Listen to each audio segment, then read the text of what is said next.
Madam जी, ये आप ही का कार्ड है ना? हाँ, ये तो मेरा ही कार्ड है। तुम्हारे पास कैसे है? कार्ड ही नहीं, ये पूरा का पूरा आपका पर्स ही हमारे पास है। इसमें देखिए इतना सारा पैसा है, इसमें बहुत सारा कार्ड भी है। 1 ही रुपया लिए नहीं है, आपका है, आप रख लीजिए। ये बैग तो चोरी हो गया था शायद, या मैंने कहीं गिरा दिया था। इतने टाइम से ढूंढ रही थी, मुझे कहीं मिला नहीं। तुम्हारे पास कैसे आया? वो हम अपनी अम्मा से बात कर रहे थे।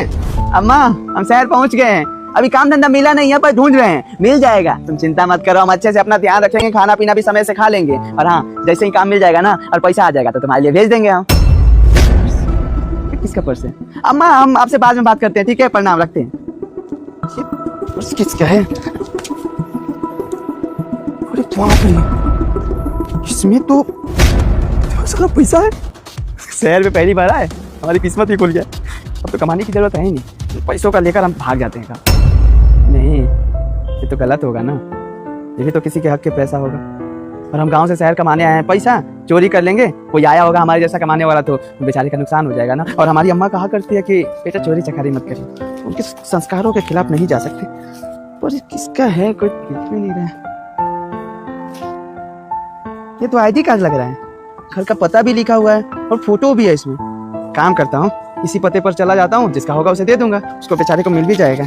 हाँ, सच बताए ना मैडम जी, इसमें बहुत सारा पैसा है। पैसों को देख कर ना लालच आ गया था मन में, सोचे कि हम रख ले। फिर अम्मा का दिया हुआ संस्कार हमें याद आया कि अम्मा हमें ऐसी संस्कार तो नहीं दिए हैं। फिर ना इसमें देखे तो आपका घर का पता था, ID कार्ड था, तो उस पते पर हम गए थे पैसा लौटाने। गार्ड ने धक्के मार के निकाल दिया। उन्होंने ना चोर समझ लिया मुझे। फिर समझ में नहीं आ रहा था कि आपका पैसा कैसे लौटाए, और लौटाना भी था। फिर अच्छे से पर्स में ढूंढे तो आपका ना ऑफिस का पता दिखा। फिर ऑफिस पर आए, आप अचानक दिख गई गाड़ी के पास। फिर हम सोचे कि पैसा तो लौटा ही देंगे, बहुत खुश होकर आपके पास है, तो साहब ने हमें भगा दिया। मैडम जी, ओए, क्या कर रहा है? खुले पैसे नहीं, निकल चल। पैसे नहीं चाहिए मुझे, मैडम जी से कुछ बात करनी। मैडम जी दरअसल बात है ना कि मैडम से बात करेगा तू? तेरी औकात है? निकलने यहाँ से, वरना पीट पीट के भेज दूंगा तेरे को। निकल चल। साहब, बताओ देखो। पागल कहीं का लोग होते हैं मैडम, आप यहाँ ध्यान दीजिए। देखा साहब, हम ना पैसा लौटाने आए थे, आप तो हमारी बात ही नहीं सुने। आपको लगा कि हम भिखारी हैं, भीख मांगने आए हैं, पर हम भिखारी नहीं हैं। हम बस थोड़ा सा मजबूर हैं, मेहनत करने आए हैं, शहर में कमाने आए हैं, भीख मांगने नहीं। आप गलत निकल गए ना साहब, देख लीजिए। मैं उस समय कुछ गलत सोच के बैठा था, मुझे लगा कि आप शायद भीख मांगने आए हो, मैडम को परेशान कर रहे हो, इसी वजह से आपके ऊपर मैंने गुस्सा किया। हो सके तो मुझे माफ कर देना, I am really sorry. Sorry बोल रहे हैं साहब, आपको समझना चाहिए था। मतलब ये थोड़ी भी दया नहीं दिखाया आपने। अगर हम 1-2 बार बोल देते ना तो आप थप्पड़ भी मार देते, हमें पता है, बहुत अच्छे से पता है।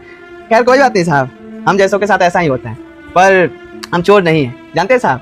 हम सपने लेकर शहर में आए हैं, यहाँ पर बहुत सारा पैसा कमाएंगे, उसके बाद एक घर बनाएंगे, बढ़िया सा मिट्टी का घर है ना गांव में। अम्मा की तबीयत बरसात में हमेशा खराब हो जाती है, पानी टपकता रहता है ना, तो हम बहुत सारा पैसा कमाएंगे। हाँ, पे सही सलामत आए हैं, बस पैसा कमाने आए हैं। ठीक है, बहुत बहुत शुक्रिया। ये ना आपका पैसा मिल गया, 1 भी रुपया निकाले नहीं है। हम चलते हैं काम की तलाश में।